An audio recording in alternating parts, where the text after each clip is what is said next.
Hello student, welcome to your YouTube channel. आज की इस क्लास में मैं आपके लिए लेकर आया हूँ गति के नियम मीन्स लॉ ऑफ मोशन के पार्ट 2 से रिमेनिंग क्वेश्चंस। पार्ट 3 में हम लोग इससे रिमेनिंग जो भी क्वेश्चंस हैं उसको सॉल्व करेंगे। तो इसका पहला क्वेश्चन आपको दिया हुआ है 400 किग्रा की लिफ्ट। क्या है? एक 400 किग्रा की लिफ्ट है, इस्पात की रस्सी पर आधारित है, यानी इस्पात की रस्सी पर टिकी हुई है, जो कि 800 किग्रा का भार सुरक्षित रूप से वहन कर सकती है। कितना उठा सकती है भार? 800 किग्रा का भार, अधिकतम भार 800 किग्रा उठा सकती है। न्यूनतम दूरी जिसमें लिफ्ट को रोका जा सकता है यदि वह 1 मीटर प्रति सेकंड से नीचे उतर रही है तो होगी, वो न्यूनतम दूरी क्या होगी ज्ञात करना है। जबकि जी का मान क्या दिया हुआ है? 10 मीटर प्रति सेकंड स्क्वायर। क्या दिया हुआ है? जी का मान 10 मीटर प्रति सेकंड स्क्वायर। क्या क्या दिया हुआ है? यम दिया हुआ है 400 किग्रा, ठीक है। और पहला बल आपका दिया हुआ है संपूर्ण बल जो कि है 800 किग्रा भार, जो कि भार के रूप में दिया है। तो m से m दिया हुआ है, g से गुणा कर देंगे। न्यूनतम दूरी जिसमें पिंड रुक जाएगी यस, लिफ्ट रुक जाएगी यस पूछ रहा है, और किस वेग से नीचे उतर रही है? 1 मीटर पर सेकंड के वेग से उतर रही है। किस वेग से उतर रही है? 1 मीटर पर सेकंड। तो प्रारंभिक वेग u है और अंतिम वेग तो आपको दिया हुआ रुक जाएगी। तो v बराबर कितना दिया हुआ है? 0। v बराबर कितना दिया हुआ है? 0, ठीक है। तो सबसे पहले इस तरीके के क्वेश्चंस में जब अधिकतम बल न्यूनतम बल दिया हो तो हम सूत्र लगाएंगे। नीचे की ओर पिंड उतर, जब लिफ्ट उतर रहा है तो T बराबर W प्लस F, ठीक है, W प्लस F। तनाव बल क्या होगा? रस्सी पर तनाव बल जो लगेगा क्या होगा? बल जो नीचे की ओर गति कर रहा है और भार दोनों के बल बराबर होगा, ठीक है। तो W प्लस F होगा। तो आपको यहाँ पर W क्या दिया हुआ है? mg। भार क्या दिया हुआ है? mg, द्रव्यमान गुणे गुरुत्वीय त्वरण, प्लस F का क्या दिया हुआ है? बल। F बराबर m में होता है, ये लिख देंगे। T क्या दिया हुआ है? 800 इंटू जी। तो चलिए पहले हम इसमें से m कॉमन ले लेते हैं। m कॉमन लेंगे तो क्या हो जाएगा? m कॉमन ले लेंगे तो m ब्रैकेट में g प्लस a हो जाएगा आपका, और बराबर t। तो g प्लस a से हमें a निकालना हो तो a बराबर क्या हो जाएगा? t बटे में 13 गुणा m, और g पश्चांतर होके चला जाएगा कहाँ पर? माइनस में। ये आ गया। हमें त्वरण निकालना है तो त्वरण के लिए t तनाव बल दिया हुआ है, अधिकतम कितना सहन कर पा रहा है? तो अधिकतम सहन कर पा रहा है 800, ठीक है। ये 800 सहन कर पा रहा है तो 800 हम लोग लिख लेंगे तनाव की जगह पर। m की जगह पर 400, ये वैल्यू पुटअप कर देंगे, और g की जगह पर g का मान दिया हुआ है 10, ठीक है। तो चलिए वैल्यू रखते हैं। तो t का मान कितना दिया हुआ है? 800 बटे में m का मान दिया हुआ है 400, ठीक है, इंटू तनाव द्रव्यमान के रूप में दिया है तो g से गुणा हो जाएगा माइनस g। तो 400 को 800 से भाग दे देंगे, 800 को 400 से भाग दे देंगे 200, 2 बार में कट जाएगा, और g माइनस g बराबर कितना आया? g, और g का मान कितना दिया हुआ है? 10। यानी पिंड जो है a त्वरण से नीचे की ओर गति करेगा। किस त्वरण से गति करेगा? नीचे की ओर a त्वरण से, ठीक है। जब पिंड नीचे की ओर a त्वरण से गति कर रहा है तो वेग के लिए क्या सूत्र है? गति का तीसरा समीकरण लगाएंगे। दूरी पूछ रहा है, प्रारंभिक दिया है, और a का मान आपने निकाल लिया, v आपसे यस का वैल्यू आपको निकालना है, अंतिम वेग 0 है। तो गति का तीसरा समीकरण क्या होता है?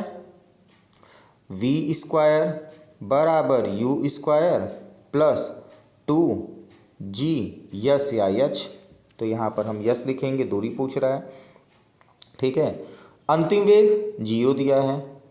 प्रारंभिक वेग आपको दिया 1 मीटर पर सेकंड के स्क्वायर से गति कर रहा है, ठीक है। कितने मीटर से गति कर रहा है? 1 मीटर प्रति सेकंड। तो ये हमारा u हो गया।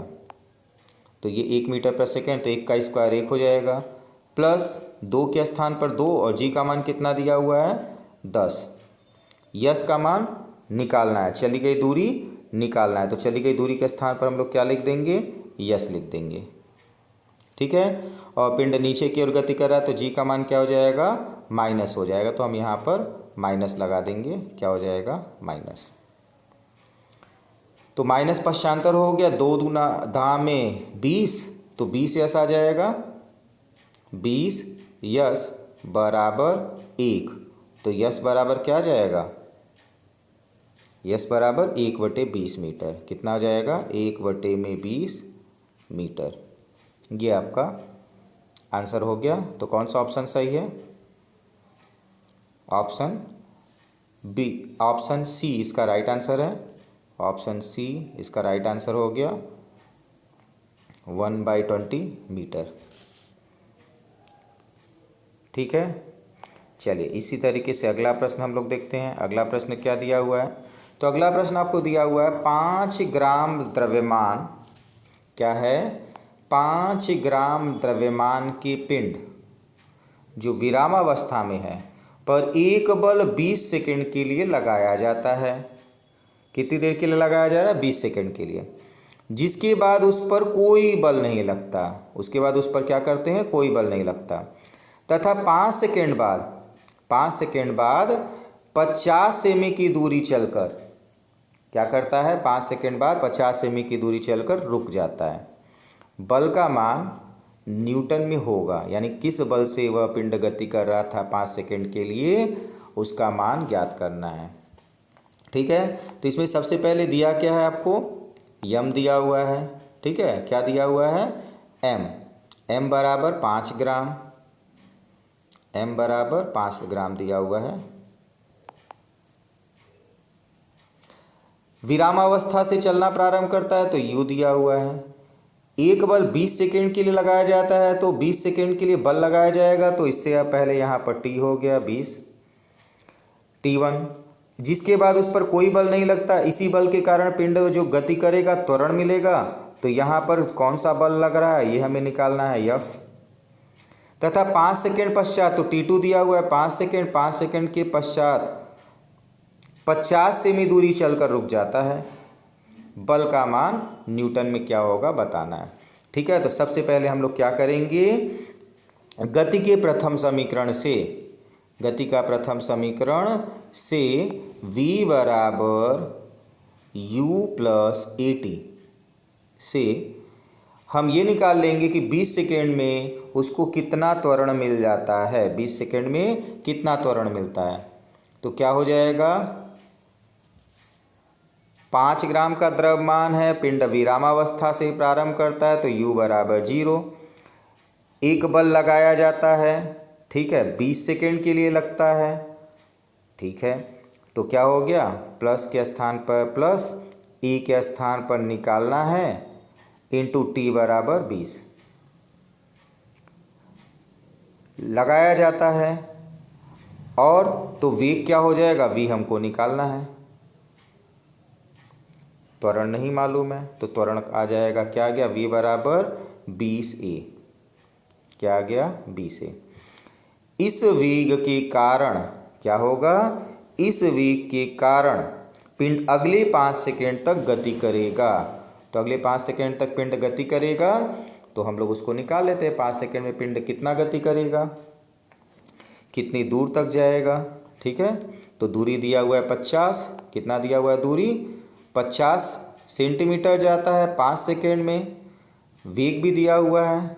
तो चलिए अब हम लोग क्या लगाते हैं, गति का फिर से प्रथम समीकरण लगाते हैं, और अगले 5 सेकेंड में कितनी दूर जाएगा ये निकाल लेते हैं। तो फिर से हो जाएगा, कितनी दूर जाकर रुकता है, 5 सेकेंड बाद रुक जाता है। ठीक है, तो v बराबर 0, कितना हो जाएगा, v बराबर अंतिम वेग कितना हो जाएगा इस बार 0। ठीक है, अंतिम वेग 0 हो जाएगा। और क्या दिया हुआ है, u बराबर इसी वेग के कारण v, जो 20 सेकेंड तक वेग उसको मिला था उसके कारण यह गति करेगा, तो इस समय प्रारंभिक वेग हो जाएगा 20a। v हो गया, u हो गया, प्लस कौन चाहिए, a का मान नहीं मालूम है, ठीक है। और यही हमको निकालना है कि किस त्वरण के कारण उस पर बल लग रहा है, कौन सा बल लग रहा है। तो a हम मान लेते हैं यहाँ पर a1। कितने समय के लिए लगाया गया है, 5 सेकेंड के लिए, तो लिख देंगे 5। अब इसको सरल करते हैं, तो a1 बराबर क्या आ जाएगा, a1 बराबर आ जाएगा -20a बटे में 5। क्या हो जाएगा, -20, 5 से भाग दे देंगे, 4a आ जाएगा। a1 बराबर -4a आ गया। यहाँ तक क्लियर हो गया, ठीक है। अब इसके कारण पिंड जाता है, इस त्वरण के कारण पिंड आगे गति करेगा और रुक जाता है। कितनी दूर जाकर रुकता है, 50 सेंटीमीटर, ठीक है। कितनी दूर जाकर रुकता है, 50 सेंटीमीटर।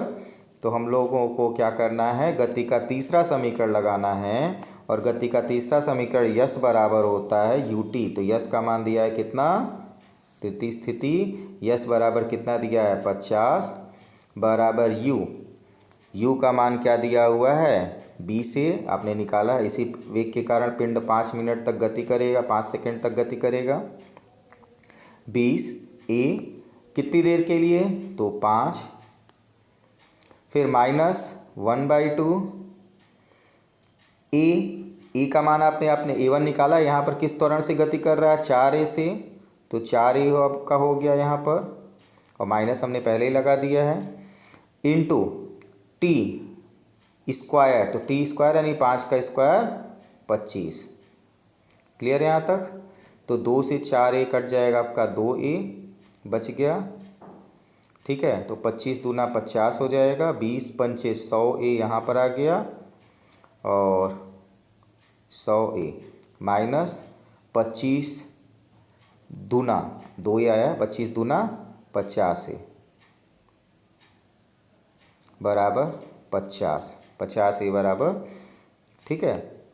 तो अब हम लोग क्या करेंगे, अगली लाइन 100a में से -a घटा देंगे, तो कितना बच जाएगा, 50a, 50a बराबर 50।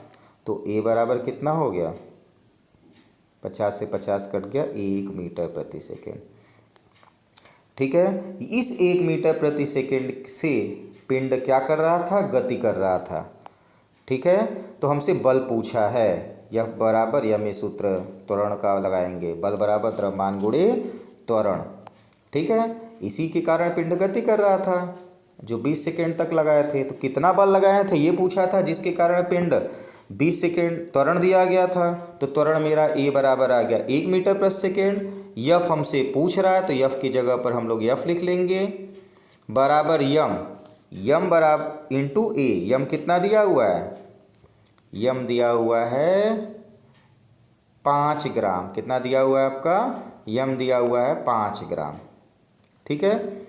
यम कितना दिया हुआ है, 5 ग्राम।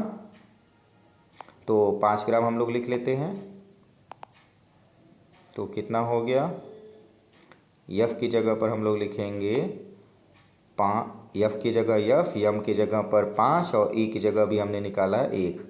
तो कितना आ गया, 5 × 1 यानी 5। और आपका सेंटीमीटर और ग्राम में चल रहा है, तो क्या आएगा, मात्रक डाइन, ठीक है, डाइन CGS पद्धति में। अब आपसे पूछा क्या है आंसर में आपसे पूछा है सारी मात्रक न्यूटन में पूछा है। किस में पूछा है, न्यूटन में, MKS पद्धति में। तो डाइन को हम लोग MKS पद्धति में बदल देते हैं। 1 न्यूटन बराबर कितना होता है, 10 की घाते 5 डाइन। तो 1 डाइन बराबर क्या हो जाएगा, 10 की घाते -5 न्यूटन। तो 5 गुणे में 10 की घाते -5 न्यूटन, ये इसका आंसर आ गया। तो कौन सा आंसर सही है, चलिए आंसर देख लेते हैं कौन सा आंसर सही है। तो आपका आंसर सही है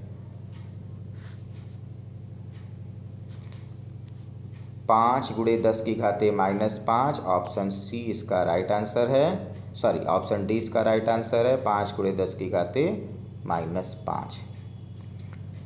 क्लियर है यहाँ तक। उम्मीद करते हैं क्वेश्चन समझ में आ गया। और लेंदी है थोड़ा सा, क्योंकि इसको 3 पार्ट में हल करना है, तो थोड़ा सा समय लगेगा समझने में आपको। चलिए अगला क्वेश्चन देखते हैं। अगला क्वेश्चन आपका दिया हुआ है, न्यूटन के तृतीय नियम के अनुसार, क्या कह रहा है, न्यूटन के तृतीय नियम के अनुसार क्रिया और प्रतिक्रिया बल एक ही वस्तु पर कार्य करता है? असत्य। अलग अलग वस्तुओं पर एक दूसरे के विपरीत कार्य करते हैं? ये सत्य है। आगे देख लेते हैं क्या दिया, परिमाण व दिशा में समान होते हैं? असत्य। एक दूसरे के लंबवत कार्य करते हैं? असत्य। तो आपका कौन सा ऑप्शन सही है? ऑप्शन बी इसका राइट आंसर है। क्या है क्रिया प्रतिक्रिया का नियम? यदि किसी वस्तु पर बल लगाया जाता है तो वह वस्तु भी दूसरी वस्तु पर बल लगाता है। उदाहरण में आपने पढ़ा है, बंदूक से चली गई गोली, जिसमें गोली आगे की ओर जाती है, ठीक है, और बंदूक कहाँ जाता है? पीछे की ओर जाता है। गोली का द्रव्यमान कम रहता है इसलिए बहुत आगे जाता है, बंदूक का द्रव्यमान ज़्यादा रहता है इसलिए थोड़ा सा पीछे जाता है। परंतु यहाँ पर क्रिया और प्रतिक्रिया लगती है जिसमें एक वस्तु आगे की ओर जा रही है, दूसरी वस्तु पीछे की ओर। तो दो वस्तुएं हैं और विपरीत दिशा में कार्य कर रही हैं, ठीक है। तो ये परिभाषा से संबंधित आपके प्रश्न हैं, बड़े आसानी से सॉल्व हो जाएंगे, इसमें कोई दिक्कत नहीं आएगा आपको। चलिए अगला प्रश्न देखते हैं, प्रश्न संख्या 9। क्या दिया हुआ है? 5 न्यूटन का बल, क्या है? 5 न्यूटन का बल है यम1 द्रव्यमान के एक पिंड में 8 मीटर पर सेकंड स्क्वायर का त्वरण उत्पन्न करता है। कितने का त्वरण उत्पन्न करता है? 8 मीटर पर सेकंड स्क्वायर का। तथा यम2 द्रव्यमान का पिंड 24 मीटर पर सेकंड का त्वरण उत्पन्न करता है। यानी पहला यम1 है, दूसरा यम2, दोनों आपके क्या हैं? अज्ञात हैं, और दोनों का त्वरण दिया हुआ है, कह रहा है दोनों बल लगाते हैं, ठीक है। यदि दोनों पिंड एक साथ बांध दिए जाएं तो इस पर बल द्वारा उत्पन्न त्वरण क्या होगा? कह रहा है दोनों पिंड एक साथ बांध दिए जाएं तो इसके द्वारा उत्पन्न त्वरण क्या होगा, ये ज्ञात करना है। तो सबसे पहले यम1, यह बराबर यम ए होता है, तो यम1 हम निकाल लेते हैं, ठीक है। बल भी दिया है, त्वरण भी दिया है, तो यम आ जाएगा। तो यम बराबर क्या हो जाएगा? यफ बाई ए। यम बराबर क्या हो जाएगा? यफ बाई ए। तो यम1 बराबर क्या हो जाएगा? F1 by A1। F1 दिया हुआ है आपको 5 न्यूटन और A1 दिया है 8, तो 5/8 आ जाएगा, ठीक है। ये आपका यम1 आ गया। ठीक इसी तरीके से यम2 बराबर क्या हो जाएगा? क्या कहा है? उत्पन्न करता और यम2 द्रव्यमान का एक पिंड, यम2 द्रव्यमान है, उसका पिंड है, ठीक है। और बल क्या है? वही बल है, उसी बल की बात कर रहा है। 5 न्यूटन का बल इस पर भी लगाया गया है। कितने न्यूटन का? 5 न्यूटन का। और त्वरण कितना उत्पन्न हो रहा है? 24। तो 5/24 यम2 हो गया। ये दोनों बल क्या कर रहे हैं? दोनों का द्रव्यमान मिल गया। अब क्या कह रहा है कि एक पिंड त्वरण है, उत्पन्न करता है, यदि दोनों पिंड को एक साथ बांधे तो द्रव्यमान चेंज हो जाएगा। तो इस बल द्वारा, बल अभी भी वही है, इस बल द्वारा उत्पन्न त्वरण क्या होगा? त्वरण हमको निकालना है। तो संयुक्त द्रव्यमान क्या हो जाएगा? यम1 प्लस यम2। सूत्र आपका यही रहेगा। यफ आपसे दिया हुआ है, यफ आपका यही है, तो ए बराबर क्या हो जाएगा? ए बराबर हो जाएगा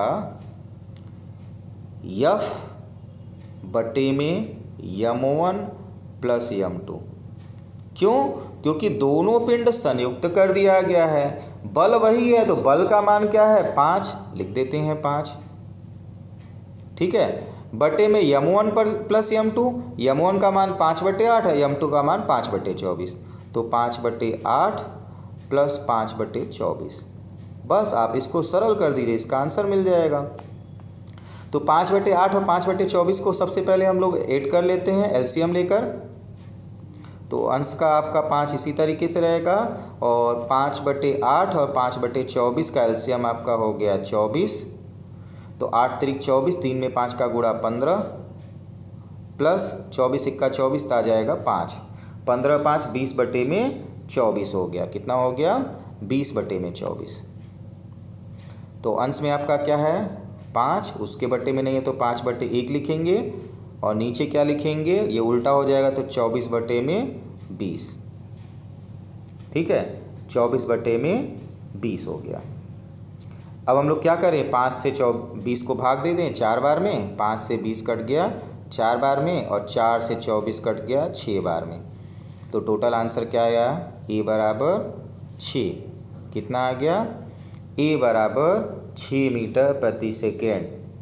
ठीक है, स्क्वायर। तो कौन सा आंसर सही है, आप देखेंगे ऑप्शन ए, विकल्प ए इसका राइट है आंसर है, 6 मीटर प्रति सेकंड स्क्वायर। उम्मीद करते हैं यह प्रश्न भी आपको अच्छे से समझ में आया होगा। चलिए इसी तरीके से प्रश्न संख्या 10 देखते हैं। प्रश्न संख्या 10th में क्या दिया हुआ है, तो प्रश्न संख्या 10th आपको दिया हुआ है, एक समतल सड़क पर मोटर कार चालक जो है 72 किमी प्रति घंटा की चाल से चल रहा है। किस चाल से चल रहा है, 72 किमी प्रति घंटा की चाल से, और ब्रेक लगाने के बाद 20 मीटर पर सेकंड की दूरी पर 20 मीटर की दूरी पर विश्रामावस्था में आ जाता है। कितनी दूरी चलता है, 20 मीटर, और विश्रामावस्था में आ जाता है, यानी विराम अवस्था में आ जाता है। यदि कार तथा उस पर भार का वजन 900 किग्रा है, कार और भार जो रखा हुआ उसका वजन क्या है, 900 किग्रा, तथा त्वरण स्थिर रहता है, ये क्या है, स्थिर रहता है, तो मंदक बल यानी F क्या है जिसके कारण वह रुक रहा है, वह आपको ज्ञात करना है। ठीक है, तो चलिए सबसे पहले हम लोग क्या करेंगे, इसके लिए मोटर कार की चाल दिया हुआ है आपको, क्या V दिया हुआ है। ठीक है, 72 किमी प्रति घंटा की चाल से चल रहा है, किमी प्रति घंटा में, और बाकी अन्य चीज़ें आपका मीटर में है, तो इसको हम लोग क्या बदलेंगे करेंगे, 5/18 से गुणा करके मीटर पर सेकंड में बदल देंगे। तो प्रारंभिक वेग आपका ये हो गया, इसी चाल से चल रहा है, u बराबर 72 में हम लोग गुणा कर देंगे, u बराबर 72 और 72 में हम लोग मल्टीप्लाई कर देते हैं 5/18, तो 18 से आपका 72 कितनी बार में कट जाएगा, 4 बार में, और 4 का 5 में गुणा कर दे तो कितनी आ जाएगा, क्या आ जाएगा, 4 पंचे 20 मीटर पर सेकेंड, ये आपका प्रारंभिक वेग हो गया। ठीक है, चल रहा है, ब्रेक लगाने के बाद 20 मीटर की दूरी पर, तो यश क्या हो गया 20, यश क्या हो गया 20, और विश्रामावस्था में आ जाता है तो v बराबर 0। ठीक है, ये इतनी चीज़ें दिया हुआ, तो गति का तृतीय समीकरण से पहले हम लोग क्या निकाल लें, a। तो गति का तृतीय समीकरण क्या है, v स्क्वायर बराबर u स्क्वायर प्लस 2as। ठीक है, v अंतिम वेग क्या दिया हुआ है 0, u प्रारंभिक वेग अभी आपने निकाला है 20 तो वर्ग हो जाएगा, प्लस 2 a का मान नहीं मालूम है निकालना है, और यश कितनी दूर चल कर रुक रहा है 20 मीटर। ठीक है, तो क्या हो जाएगा, 20 में 20 का गुणा 400, 20 में 20 का गुणा हो जाएगा 400, तो इसको लिखते हैं हम लोग क्या 400 माइनस 20 दूना 40 प्लस 40 है, तो रुक रहा है तो पश्चांतर कर देते हैं, तो क्या हो जाएगा, a बराबर 400/40, और पश्चांतर करने पर माइनस आएगा तो -40 कट गया, -10। a बराबर कितना मिल गया आपको, -10 मीटर प्रति सेकेंड स्क्वायर। ये आ गया त्वरण, जिस पे त्वरण से मंदन बल लग रहा था, जिसके कारण मंदन बल लग रहा था। ठीक है, अब आपको मिल गया त्वरण, तो बल निकालना है। बल बराबर क्या होता है, F बराबर m a, द्रव्यमान गुणे त्वरण। m का मान दिया हुआ है, कितना दिया हुआ है, 900 किग्रा का कुल भार है, तो 900 किग्रा, तो m बराबर 900। ठीक है, a बराबर कितना निकाला है आपने, -10, तो -10 का गुणा कर दीजिए, तो क्या आ जाएगा, -9000। कितना आ गया, 9000 न्यूटन हो जाएगा। तो चलिए देखते हैं कौन सा आंसर सही है। F बराबर -9000 न्यूटन आंसर आया, और कौन सा आंसर सही है, तो 9000 न्यूटन दिया हुआ है, ऑप्शन बी। आपसे पूछा है कौन सा बल, मंदक बल, तो मंदक का मतलब हो गया माइनस, और आपका 9000 आ गया आंसर। तो ऑप्शन बी इसका राइट आंसर है 9000 न्यूटन। उम्मीद करते हैं ये क्वेश्चन भी आपको समझ में आ गया होगा। चलिए इसी तरीके से अगला प्रश्न देखते हैं। तो प्रश्न संख्या 11वां दिया हुआ है, एक वस्तु का संवेग 10 किग्रा मीटर प्रति सेकेंड है। कितना है? 10 किग्रा मीटर प्रति सेकेंड है। ठीक है, और 2 सेकेंड में रोकने के लिए बल की आवश्यकता होगी। 2 सेकेंड में रोकना है तो कितने बल की आवश्यकता होगी ये पूछ रहा है। ठीक है, तो सूत्र क्या होता है? P बराबर एफ इंटू डेल्टा टी। तो क्या दिया हुआ है, क्या होता है सूत्र? एफ इंटू डेल्टा टी बराबर P होता है। एफ पूछ रहा है तो एफ के स्थान पर हम लोग एफ लिख देंगे। डेल्टा टी का मान 2 सेकेंड और P का मान 10। ठीक है, तो एफ बराबर क्या हो जाएगा? 10/2 बराबर क्या हो जाएगा? 5। कितना हो जाएगा? 5। रोकने के लिए बल की आवश्यकता होगी, यानी विपरीत दिशा में बल लगाना पड़ेगा। तो आंसर में क्या आएगा? आंसर आपका -5। कितना आ जाएगा? -5। विपरीत दिशा में हमें बल लगाना है तो आ जाएगा -5। तो कौन सा आंसर सही है? ऑप्शन बी इसका राइट आंसर है, -5। रोकना है तो बी बराबर -5 न्यूटन आंसर आपका आ गया। ठीक है, ये सभी इंपॉर्टेंट क्वेश्चन है। इसी जैसे क्वेश्चंस एग्जाम्स में आपके आते हैं, तो इस तरीके के क्वेश्चंस को आप लोग प्रैक्टिस ज़रूर करिए और लिख कर प्रैक्टिस कीजिए, और जो जो मेन पॉइंट्स आपको बताया जा रहा है उनको कॉपी पर नोट कर लीजिए। ठीक है, यदि आपने चैनल को अभी तक सब्सक्राइब नहीं किया है तो चैनल को सब्सक्राइब करिए, जिससे आगे आने वाले वीडियो आपके पास आसानी से पहुंच जाए।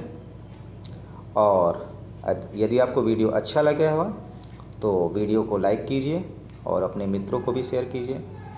चलिए इसी तरीके से अगला प्रश्न क्या दिया हुआ है देखते हैं। प्रश्न संख्या 12वां। तो प्रश्न संख्या 12वां में आपको दिया हुआ है, 1 किग्रा भार। क्या है? 1 किग्रा भार का मान होता है। कितना होता है ये बताना है। ठीक है, तो 1 किग्रा भार बराबर क्या होता है? एम इंटू जी।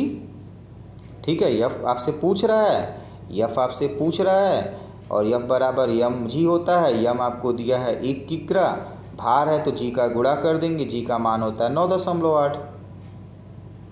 ठीक है, तो कितना आंसर आ गया? 9.8 इसका आंसर आ गया, न्यूटन। 9.8 न्यूटन ये आंसर आ गया। तो कौन सा आंसर सही है? ऑप्शन सी इसका राइट आंसर है। ये आपको याद रखना है, इसको सॉल्व नहीं करना है। 1 किग्रा भार बराबर 9.8 न्यूटन होता है। आपको इसके नोट्स में इसको लिखाया गया है, इसको नोट किए होंगे आप। ठीक है, चलिए इसी तरीके से अगला प्रश्न देखते हैं क्या दिया हुआ है। तो प्रश्न संख्या 13 आपका क्या दिया हुआ है, 1 किग्रा द्रव्यमान का हथौड़ा है। 1 किग्रा द्रव्यमान का है हथौड़ा, ठीक है, और 5 मीटर की ऊंचाई से स्वतंत्रता पूर्वक एक पिंड पर गिरता है और पिंड के साथ 0.5 सेकेंड तक संपर्क में रहने के पश्चात यह 5 सेमी की ऊंचाई तक ऊपर उठ जाता है। कितना ऊपर उठ रहा है? 5 सेंटीमीटर। और गिराया कितने ऊपर से गया था? 5 मीटर। ठीक है, यदि जी बराबर 10 मीटर पर सेकेंड हो तो वह बल जिसमें हथौड़ा ऊपर उठेगा, यानी किस बल के कारण हथौड़ा 5 सेंटीमीटर ऊपर उठा, यह ज्ञात करना है। यह बराबर आपको पूछ रहा है, यह बराबर क्या है? जी बराबर दिया हुआ है, 5 सेमी आपका दूरी दिया हुआ है, ये S2 है, और 5 मीटर आपका S1 है। ठीक है, S1 हो गया। अब 1 किग्रा यम हो गया। U आपका प्रारंभिक वेग दिया है 0, जिससे गिर रहा है, और उठते समय द्वितीय स्थिति में भी आपका जब उठेगा तो गिरने के पश्चात उठ रहा है, तो यहाँ पर भी U2 आपका 0 हो जाएगा। तो सबसे पहले गति के तृतीय समीकरण का प्रयोग करेंगे। गति का तृतीय समीकरण क्या है? v² बराबर u² प्लस 2 GH। ठीक है, तो पिंड ऊपर से गिर रहा है तो क्या हो जाएगा, U बराबर 0, तो U का स्क्वायर भी 0 प्लस 2GH बराबर क्या हो जाएगा, V स्क्वायर। तो V बराबर क्या हो जाएगा, अंडर रूट के अंदर 2GH। ठीक है, और प्रथम स्थिति में निकाल रहे हैं, जब पिंड हथौड़ी ऊपर से गिराया जा रहा है तो V1 स्क्वायर हो जाएगा। तो V1 स्क्वायर बराबर क्या हो गया, V1 स्क्वायर बराबर आपका हो गया अंडर रूट के अंदर 2GH, और 2 का मान हम लोग रख देंगे 2 के स्थान पर 2। G का मान आपको दिया हुआ है प्रश्न में 10 लिख देंगे, और कितनी ऊंचाई से गिर रहा है, 5 मीटर, तो 5 मीटर लिखते हैं। तो क्या आ गया, 5 दूनी 10 और 10 का गुणा 100, 100 का वर्गमूल क्या आ जाएगा, 10। तो U1 बराबर आपका आ गया 10। ठीक है, सॉरी, V1 बराबर आपका आया 10। तो V1 का मान आपका आ गया 10। तो अब हमारा V1 बराबर जब 10 हो गया तो V2 निकालते हैं। तो V2 के लिए क्या करेंगे, फिर से फार्मूला तो यही होगा, गति का तृतीय समीकरण ही लगाएंगे। तो V2 बराबर भी फार्मूला आपका यही आ गया, V2 बराबर अंडर रूट के अंदर 2GH। 2 के स्थान पर 2 लिखेंगे, G के स्थान पर 10 लिखेंगे, और यह चपकी कितनी सेंटीमीटर उठा है, 5 सेंटीमीटर, तो 5 सेंटीमीटर में है। ठीक है, 5 क्या है, सेंटीमीटर में है, तो गुणे में 5 और सेंटीमीटर को मीटर में बदलने के लिए 10 की घाते -2 हो जाएगा। कितना हो जाएगा, -2। तो कितना हो गया, 5 गुणे 2 10, 10 में 10 का गुणा 100, 100 आपका, और ये 10 की घाते -2 खत्म हो जाएगा, क्या आएगा, 1। तो 1 का वर्गमूल भी आपका आएगा 1। तो V2 बराबर भी 1 आया। यहाँ तक समझ में आ गया, V1 आ गया, V2 आ गया। अब क्या करना है, पिंड संवेग संरक्षण का नियम का पालन कर रहा है, तो टकराने से पहले का संवेग और बाद का संवेग क्या होगा, बराबर होगा। और तो F इंटू डेल्टा टी बराबर क्या हो जाएगा, P। लगाया गया बल किसके बराबर हो जाएगा, F इंटू डेल्टा टी बराबर P होगा, और P बराबर P1 माइनस P2 हो जाएगा। ठीक है, संवेग परिवर्तन हो जाएगा। तो संवेग परिवर्तन कितना हुआ है, तो उसके लिए M1 V1, ठीक है, minus M2 V2, M1 V1 minus M2 V2। M तो आपका बराबर है, ठीक है, दोनों में, और दोनों का कितना दिया हुआ है, 1, तो लिख देंगे 1 इंटू V1 का मान आया है 10, तो लिख देते हैं 10, माइनस M2 का मान होगा 1, और V2 का मान भी आया है आपका 1। कितना आया है, 1, वो भी माइनस के साथ, तो -1 हो गया। तो माइनस माइनस का गुणा हो जाएगा, प्लस हो जाएगा, तो 10 आपका इधर, और माइनस माइनस प्लस 1 बराबर 11 आया। कितना आया, 11 आया। ठीक है, F into delta T, F into delta T, और डेल्टा टी का मान दिया हुआ है। डेल्टा टी का मान कितना दिया हुआ है, 0.5 सेकेंड तक संपर्क में था। कितनी देर तक संपर्क में था, 0.5 सेकेंड तक। ठीक है, तो यहाँ पर आ जाएगा 0.05। ठीक है, 0.05 सेकेंड तक संपर्क में था, तो ये आ गया आपका। अब क्या करना है, सरल कर देना है। तो क्या हो जाएगा, F बराबर हो जाएगा आपका 11/0.05। ठीक है, भाग दे दीजिए, 0.5 से भाग दे देंगे तो कितनी बार में कट जाएगा, 220 बार में। तो F बराबर कितना आ गया, 220।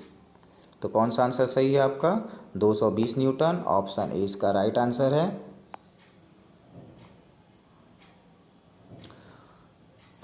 तो उम्मीद करते हैं ये क्वेश्चन भी आपको अच्छे से समझ में आ गया होगा। इसी तरीके के क्वेश्चंस आपके एग्ज़ाम्स में आएंगे जो कि इम्पॉर्टेंट हैं, और इसी तरीके के क्वेश्चंस को आपको प्रैक्टिस करना है। शेष क्वेश्चन हम लोग अगली क्लास में देखेंगे। आज के लिए इतना ही, थैंक यू।